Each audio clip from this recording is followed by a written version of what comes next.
प्रभु यीशु मसीह के नाम में आप सभी को प्रेम भरा सलाम।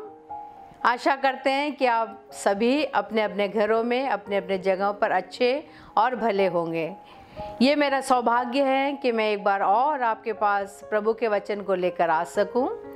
पिछले दिनों में प्रभु ने हमारी सहायता की, बहुत सारे लोग आशीषित हुए। आज के इस नए दिन में जो वचन मैं आपके सामने रखना चाहती हूँ वो हमें मिलेगा दूसरा इतिहास 16 अध्याय उसका 9 वचन।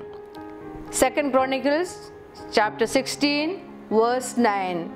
वहाँ यूँ लिखा है, देख यहोवा की दृष्टि सारी पृथ्वी पर इसलिए फिरती रहती है जिसका मन उसकी ओर निष्कपट रहता है, उनकी सहायता में वो अपना सामर्थ दिखाएं। प्रभु को धन्यवाद करते उसके जीवित वचन के लिए। पिछले पूरे साल इस वचन को हमने कई बार सुना, अलग अलग माध्यमों से सुना, देखा। बहुत सारे लोगों ने इस वचन पर प्रचार किया और ये बहुत ही सुंदर वचन है। लेकिन मैं इसके जो पृष्ठभूमि है उसमें से आज 5 मिनट आपके संग बातचीत करना चाहती हूँ। पिछले बार हमने आसा के जीवन के विषय में देखा था और मैं प्रभु को धन्यवाद करती हूँ। बहुत सारे लोगों ने हमें ये रिस्पॉन्स दिया कि उन्हें बहुत अच्छा लगा। और आसा के जीवन में से जो इसी किताब में 14 अध्याय में से हमने ये देखा था, आसा ने वो किया जो परमेश्वर की दृष्टि में ठीक और अच्छा है। और उसके बाद उसके जीवन के आगे इस चैप्टर में 16 अध्याय में आकर हम कुछ वचनों को पढ़ेंगे।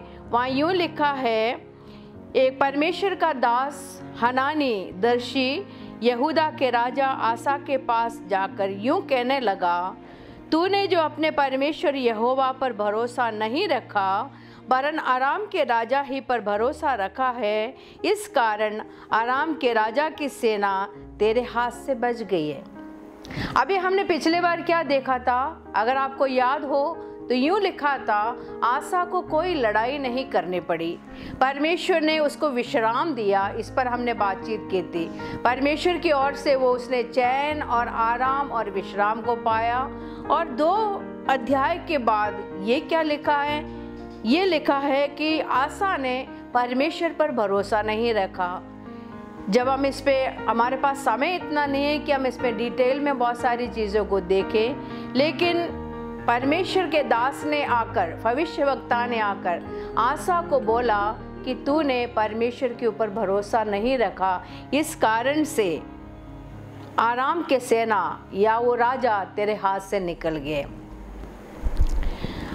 अभी हम सोच सकते हैं कि परमेश्वर पर तो ये भरोसा रखा था और यही सब बातें हमारे भी जीवन में आते हैं। हम सोचते हैं कि हमने परमेश्वर के ऊपर भरोसा रखा, हमें विजय मिल गया, हमें बहुत सारे जगहों पर, बहुत सारे क्षेत्रों पर हमने सक्सेस पाए, हमें चंगाई मिली। उस भरोसे से हम क्या करते हैं, बिल्कुल बेपरवाह होकर अपने जीवन को आगे बढ़ते हैं और चैलेंजेस आते हमारे सामने तो हम घबरा जाते। उसके आगे के वचन में लिखा है, वो पूछता है, हनानी जो दर्शी हैं, जो परमेश्वर का जन है, उसको कहता है कि क्या कूशियों लूबियों की सेना इससे बड़ी नहीं थी, और क्या उसमें बहुत सारे रथ और सवार न थे, तो भी तूने यहोवा पर भरोसा रखा था, इस कारण उसने उनको तेरे हाथ में कर दिया।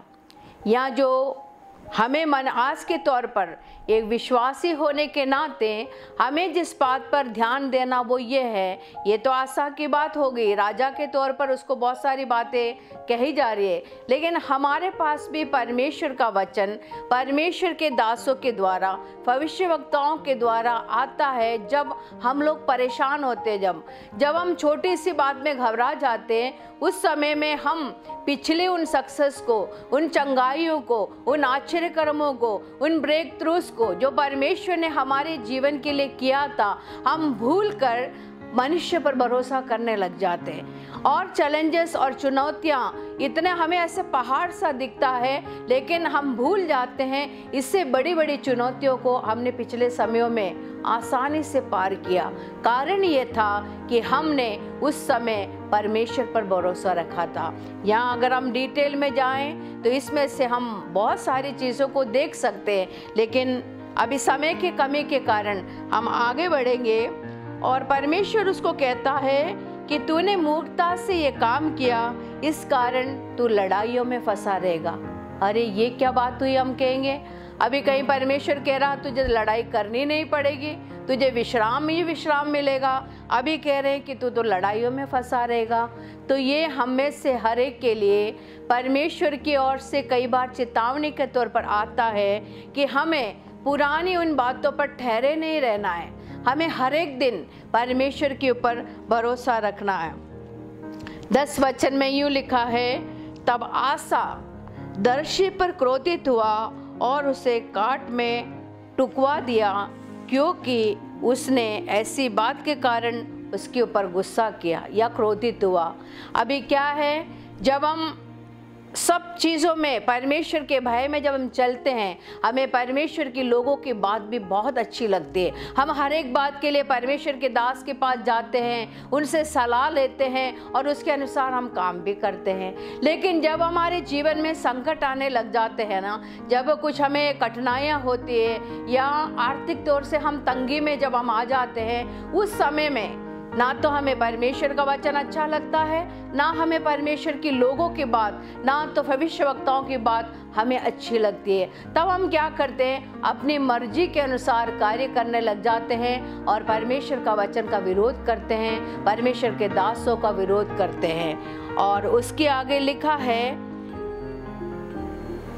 उसके आगे हम देखते हैं 11 से लेकर 14 तक के वचन में, उसके जिस्ट में ऐसा लिखा है कि वो बहुत रोगी हो गया। आसा बहुत रोगी हो गया। और एक बहुत ही इम्पोर्टेंट बात ऐसे लिखा है कि वो रोग इतना बढ़ गया, फिर भी वो रोगी होकर यहोवा की नहीं वैद्यों ही का शरण ली। अब ये बात मैं यहाँ आपको थोड़ा सा आपका ध्यान दिलाना चाहती हूँ। इतना सब कुछ होने के बाद भी परमेश्वर के दास के द्वारा, भविष्यवक्ता के द्वारा उसके पास वचन तो पहुँचा, लेकिन उसने उस वचन पर बिल्कुल भी कान नहीं लगाया। इतना बीमार हो गया, इतना बीमार हो गया, मरने पर था, फिर भी परमेश्वर का वचन कहता है फिर भी उसने यहोवा की शरण नहीं ली। इस बात को ध्यान से इधर इसलिए लिखा गया, यदि वो उस समय यहोवा को पुकार लेता, परमेश्वर के जन की बात मानकर मन फिराता, पश्चाताप करता, तो जरूर परमेश्वर उसको चंगा करता, क्योंकि उसके विषय में पिछले अध्यायों में यूँ लिखा है, वो वही काम करता था जो परमेश्वर की दृष्टि में बहुत अच्छा है। तो मेरे प्रियो, आज मैं आपको ये कहना चाहती हूँ कि हमारे जीवन में भी चैलेंजेस आते हैं। तब ऐसे समय में आज हो सकता है कि आप परेशान हो, कोरोना की वजह से आपके बिजनेस नहीं चल रहे हो, या कुछ ऐसी बीमारी आपके सामने आपको दिखाई दे रही है, आपके परिवार में या बच्चों की है। कई समस्या होंगे, आपको ऐसे लग रहे होंगे कि मैं क्या करूं। अपने बिजनेस को बढ़ाने के लिए आप कई प्रकार के मनुष्यों पर शरण ले रहे होंगे, अपने ही आप तरीके अपना ले रहे होंगे, कुछ प्लान्स बना रहे होंगे। ऐसे लोगों के लिए आज शाम परमेश्वर कहता है कि क्या तूने पिछले दिनों में मेरी महिमा को नहीं देखा? क्या जब तू बिल्कुल अंधकार के अंदर होकर जब चल रहा था, तब तूने मुझे पुकारा, क्या मैंने तेरी सुधि नहीं ली? जब तेरे पास खाने को भी कुछ नहीं था, उस समय जब तूने मुझे पुकारा, तो तब मैंने तेरी सुधि ली, तेरे लिए प्रबंध किया। क्या मैं अब नहीं कर सकता?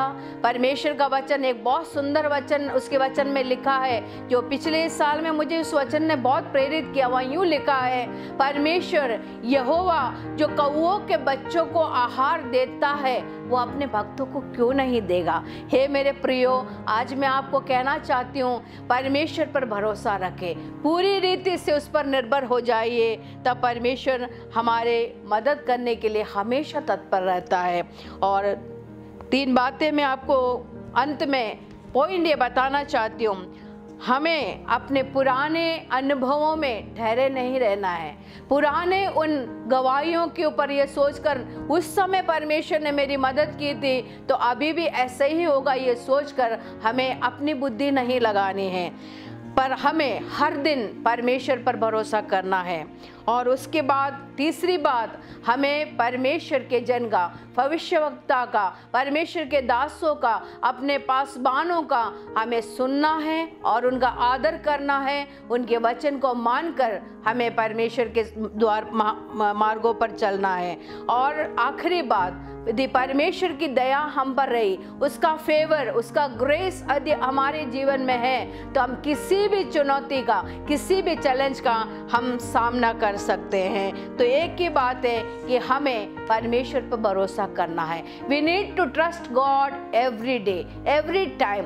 कोई ऐसी चीज़ नहीं है जिसका परमेश्वर हमें उत्तर नहीं दे सकता। तो आज मैं आपको यही इन्हीं वचनों के द्वारा उत्साहित करना चाहती हूँ। परमेश्वर का वचन कहता है कि उसकी आंखें ऐसे सब जगह देखती है कि किसका मन उसकी ओर निष्कपट रहता है। यदि आशा का मन निष्कपट रहता होता तो परमेश्वर निश्चित रूप से उसे चंगा करता, उसे आशीष देता, उसे विश्राम देता। आइए 1 मिनट की प्रार्थना करें मेरे साथ।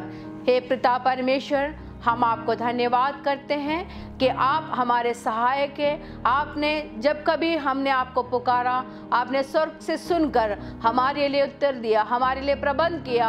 हम आपको धन्यवाद करते हैं। हमारे सभी प्रियजनों के लिए प्रार्थना करते हैं। यदि आज कोई भी मुश्किल की हालत में, बिजनेस के तौर पर, फाइनेंशियल क्राइसिस में, बच्चों की वजह से, नौकरी लॉस होने से या किसी भी प्रकार के शारीरिक पीड़ाओं में हैं, प्रभु एक बार और उन्हें आप अनुग्रह करें कि अपने पिछले दिनों को याद करके एक बार और अपना समर्पण तेरे आगे कर सके, तुझ पर भरोसा कर सके, ताकि उनके जीवन के लिए बड़े बड़े काम हो सके। धन्यवाद करते हैं कि आप हमेशा हमारे सुनने वाले परमेश्वर हैं। धन्यवाद करते आपने हमारे प्रार्थना को सुना। प्रभु यीशु मसीह के नाम से मांगते हैं, आमीन।